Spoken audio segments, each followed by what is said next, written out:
The day my father was buried, my own family threw me out of the funeral like I was a stranger begging for money. My older brother pointed toward the cemetery gate and shouted loud enough for everyone to hear. "Leave. You've embarrassed us enough." People turned to stare. Some whispered. Others simply looked away. I stood there holding a single white rose, unable to believe what was happening. Then my father's oldest business partner stepped forward, looked directly at me, and quietly said one word, "Chairwoman." Everything changed. But to understand why that single word destroyed every lie my family had built for years, you have to know what happened long before my father's funeral. Growing up, I was never the favorite child. My older brother Daniel could do no wrong. My younger sister Emily was treated like a princess.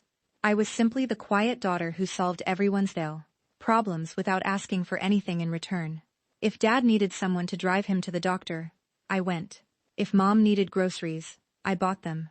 If the family business needed paperwork done after hours, I stayed late without pay. Everyone called me dependable. Nobody called me important. When my mother died, I was only 23. Dad never recovered. He buried himself in work, and while Daniel talked about expanding the company and Emily traveled across Europe posting glamorous photos online, I quietly kept everything together. I paid bills. I handled employees. I comforted Dad during sleepless nights. I canceled vacations. I postponed marriage because someone always needed me. Nobody noticed. At family dinners, Daniel loved making jokes. "So," he'd laugh while raising his wine glass, "our little secretary still thinks she's saving the company." Everyone laughed. Even Dad stayed silent. That silence hurt more than the joke. Years passed. Dad's health slowly declined. Daniel suddenly became very interested in visiting him. Emily started calling every week. My aunt constantly reminded Dad that blood should stay together after he was gone. Funny how everyone remembered family only when inheritance became a possibility. One evening, Dad asked me to visit him alone. He looked exhausted. "I know things haven't always been fair," he whispered. I smiled. "It doesn't matter." But he shook his head. "It does." Before I could ask what he meant, Daniel walked into the room without knocking. The conversation ended immediately. Looking back, I realized that moment changed everything. A few months later, Dad suffered a severe stroke. He never fully recovered. The hospital became my second home. I slept in uncomfortable waiting room chairs, while Daniel attended expensive networking events claiming they were helping the company. Emily visited only when photographers from the local newspaper came to cover charity events. My relatives praised them endlessly. Meanwhile, nurses assumed I was simply another caregiver. Maybe I was. Dad could barely speak during his final weeks. One afternoon he squeezed my hand with surprising strength. He tried saying something. I leaned closer. "Trust." His voice faded. "What, Dad?" Again he tried. "Trust. Michael." That was all. Michael. Dad's attorney. Before I could ask another question, doctors rushed into the room. Dad never spoke again. 3 days later he passed away. The funeral should have been a moment of grief. Instead, it became a battlefield. Before the service even began, Daniel walked over wearing an expensive black suit that still had the store tag hidden inside the sleeve. "You'll sit in the back." I stared at him. "I'm his daughter." "So?" "I spent every day with Dad." He shrugged. "Nobody needs your performance today." Emily crossed her arms. "Please don't make this about yourself." About myself? I'd spent 15 years putting everyone else first. Still, I stayed quiet, until the minister invited immediate family to stand near the casket. I stepped forward. Daniel blocked my path. "Didn't you hear me?" People started watching. Then my aunt spoke loudly. "She's probably hoping someone gives her money." Another relative laughed. "She always depended on your father." I couldn't believe what I was hearing. I had paid Dad's medical bills for almost 2 years. I had refinanced my own home to cover treatments insurance refused. None of them knew, because Dad asked me never to tell anyone. Daniel suddenly grabbed my arm. "You need to leave." I pulled away. "I'm not leaving my father's funeral." His voice became even louder. "Security." Within seconds, 2 funeral employees approached awkwardly. One quietly asked whether there was a problem. Daniel answered before I could. "She's causing a disturbance." My own family nodded in agreement. People I had loved my entire life watched without saying a word. I felt smaller than I ever had before. Holding back tears, I turned toward the cemetery gate.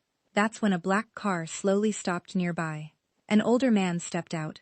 Perfect gray suit, leather briefcase, calm expression. Every executive from Dad's company immediately recognized him. It was Michael, Dad's attorney. He looked at the crowd, then at me, then at Daniel.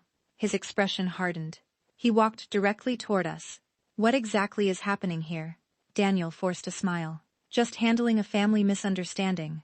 Michael looked at me for several seconds before speaking a single word that froze everyone in place. Chairwoman. For a few seconds, nobody moved. The wind seemed to stop. Even the minister lowered his head, unsure of what was happening. Daniel frowned. Chairwoman, he repeated with a nervous laugh. I think you've mistaken my sister for someone else. Michael didn't even look at him. He kept his eyes on me. Miss Carter, he said calmly. Your father instructed me that if anyone ever questioned your place in this family or this company, I was to address you by your rightful title. A murmur spread through the crowd. Daniel's confident smile disappeared. What title? Emily asked. Michael slowly opened his leather briefcase. Chairwoman of Carter Industrial Holdings. I felt my heart pounding. What are you talking about? I whispered. He handed me a sealed envelope with my father's handwriting across the front. It simply read, Asterisk, for my daughter, when the truth can no longer be hidden. Asterisk, my hands shook as I opened it. Inside was a handwritten letter. I recognized every curve of my father's handwriting. He wrote, If you're reading this, then I wasn't strong enough to tell everyone myself. I know they'll underestimate you, just as they always have. That's exactly why I kept this secret until now. I could barely breathe. Michael cleared his throat. Your father signed these documents 18 months ago. He removed several legal folders. The company was completely reorganized. Daniel stepped forward. This is ridiculous. Michael ignored him. Mr. Carter transferred 51% of the company's voting shares into an irrevocable trust. Emily laughed nervously. So? Michael looked directly at her. The sole beneficiary. He paused. He is your sister. Silence. Complete silence. Daniel stared at me, as if he'd never seen me before. That's impossible.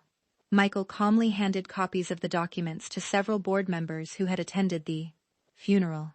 One by one, they examined the signatures. Every signature was genuine. Every notarization was valid. Twist number 1. Dad hadn't left the company equally.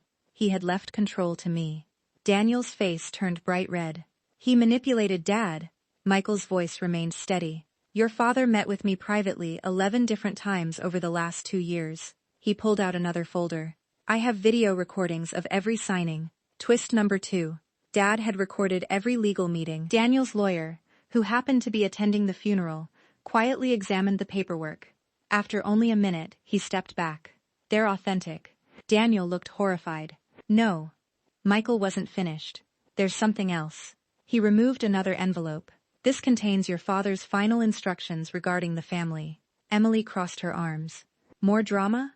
Michael unfolded another letter. For years, my father wrote, I watched my oldest daughter sacrifice everything, while everyone else enjoyed the rewards of her work. People began looking at me differently.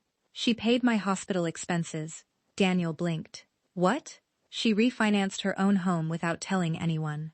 Emily's eyes widened. She kept the company alive during our hardest years. The employees standing nearby started whispering. Twist number 3. Nobody knew I had personally kept the business from going bankrupt. Dad continued. Every payroll during the recession arrived because of her decisions, not Daniel's.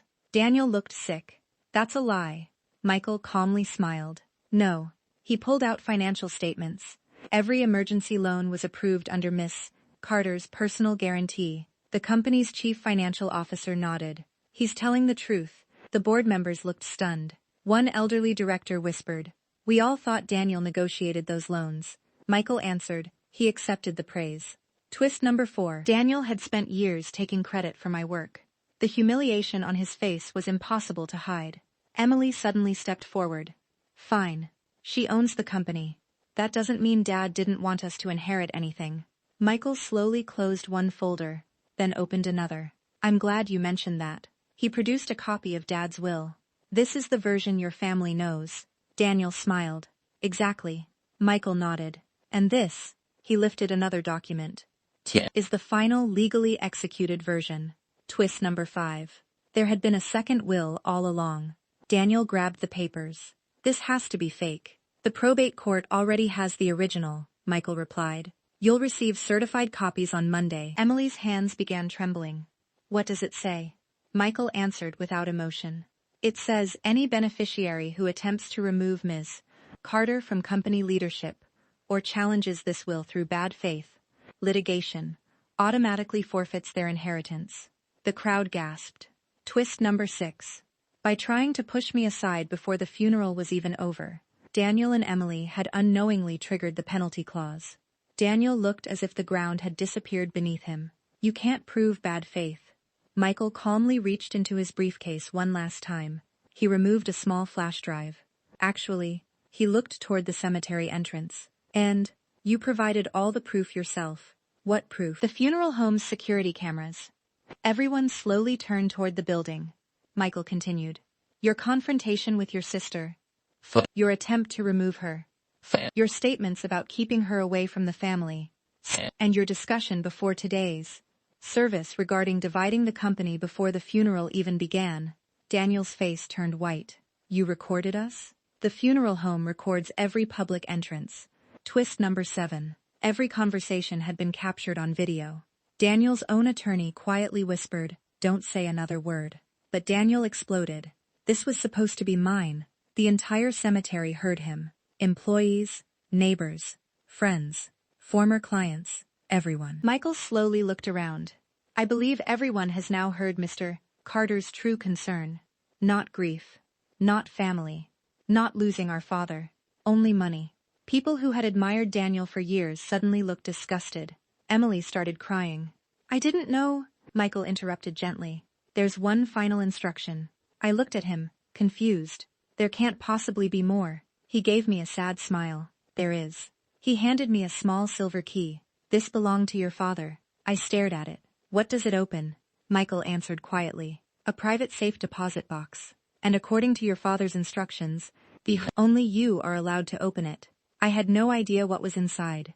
But judging from Michael's expression, whatever my father had hidden there was about to change everything once again. The following morning, I sat across from Michael inside the quiet office of the bank where my father had rented a private safe deposit box for nearly 20 years. The small silver key felt heavier than it should have. Michael nodded. Whenever you're ready. My hands trembled as I unlocked the box. Inside wasn't cash. It wasn't jewelry. It wasn't another will. Instead, I found dozens of neatly labeled folders, a leather-bound journal, several flash drives, and one final envelope with my name written across the front. I opened the letter first. My beautiful daughter, it began. If you've reached this moment, then the family has already shown you who they truly are. I'm sorry I wasn't brave enough to stop it while I was alive. Tears rolled down my face. You spent your entire adult life protecting me. Now it's my turn to protect you. I could barely continue reading. Everything inside this box proves who really built this company. Don't use it for revenge. Use it for justice. I looked at Michael. What is all this? He quietly answered, the truth. The first folder contained every major business decision made over the past 15 years. Each proposal had my name. Every successful expansion. Every emergency budget. Every employee retention plan. Every financial recovery strategy. All of it. Twist number 8.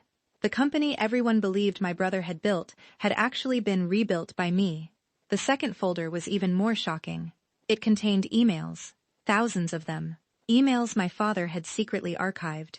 Daniel had repeatedly claimed my work as his own. He forwarded my reports to investors after deleting my name. He presented my ideas during board meetings.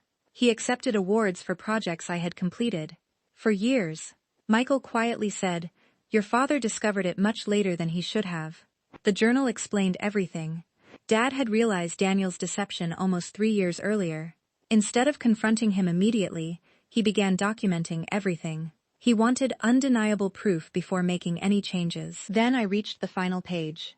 The greatest mistake of my life wasn't trusting the wrong people. It was failing to publicly appreciate the right one. I broke down crying. For the first time since his death, I felt like my father had finally seen me. A week later, the emergency board meeting took place. Every director was present. So were Daniel and Emily. Neither of them looked confident anymore. Michael presented every document, every email, every financial record, every video, every signature. For over 3 hours, nobody interrupted. When it ended, the chairman of the board slowly stood. He looked directly at me. "Miss Carter?" He paused. "No." He smiled warmly. "Madam Chairwoman." Everyone around the table stood and applauded. I wasn't expecting it. Neither was Daniel. Twist number 9. The board voted unanimously to confirm me as permanent chairwoman and chief executive officer. Then came the second vote. Whether Daniel should remain employed. The decision took less than 30 seconds. Unanimous. His employment was terminated immediately. He didn't even argue. He simply lowered his head. Emily wasn't fired because she had never worked for the company, but the inheritance clause became effective. After reviewing the evidence, the probate judge ruled that both Daniel and Emily had violated the conditions of the will by attempting to undermine my legal authority before probate proceedings had even begun. Their inheritance was revoked exactly as my father intended. Twist number 10. The mansion they believed they would inherit was ordered sold. The proceeds didn't go to me. They went to the charitable foundation my father had secretly created for scholarships, benefiting children who had lost parents. When the judge announced the ruling, the courtroom became completely silent. For the first time in years, nobody could blame me. The law had spoken. A month later, something happened that I never expected. Daniel knocked on my office door. He looked nothing like the confident man who had thrown me out of our father's funeral. His expensive suits were gone. His shoulders were slumped. His voice barely rose above a whisper. "I owe you an apology." I didn't answer immediately. He continued. "I spent my whole life believing I deserved everything." Another long silence filled the room. "I never realized Dad trusted you more than anyone." I looked at him calmly. "No. He didn't trust me more. He simply saw the truth before you did." Daniel nodded slowly. "I don't expect forgiveness. I appreciated his honesty. But some wounds don't disappear because someone finally says they're sorry. I hope you build a better life," I said. "But it won't be built on mine." He quietly stood. Before leaving, he turned around one last time. "I'm proud of you." It was the first genuine compliment my brother had ever given me. Then he walked away. Months later, Emily sent me a handwritten letter. She admitted she had followed Daniel because it was easier than thinking for herself. She apologized for every cruel word she had spoken. Unlike Daniel, she asked for nothing. No money, no job, no second chance. Just forgiveness. That letter stayed on my desk for several days before I called her. Healing didn't happen overnight, but it finally began. As chairwoman, I made one promise to every employee. No one here will ever be invisible. We introduced fair promotions, transparent salaries, employee assistance programs, recognition awards for people working quietly behind the scenes. Because I knew exactly what it felt like to give everything and receive nothing. Every year on my father's birthday, I visit his grave with a single white rose, the same one I never got the chance to place on his casket that painful day. I tell him about the company, about the employees, about the scholarships helping families rebuild their lives. And I always thank him for believing in me, even if he found the courage to say it too late. Looking back, I realized the greatest victory wasn't becoming chairwoman. It wasn't winning the company. It wasn't watching karma catch up with those who betrayed me. The greatest victory was finally understanding my worth without needing anyone else's approval. Sometimes the people who treat you like you don't belong are standing in the place you were always meant to lead. And sometimes, all it takes is one word to change your entire life forever.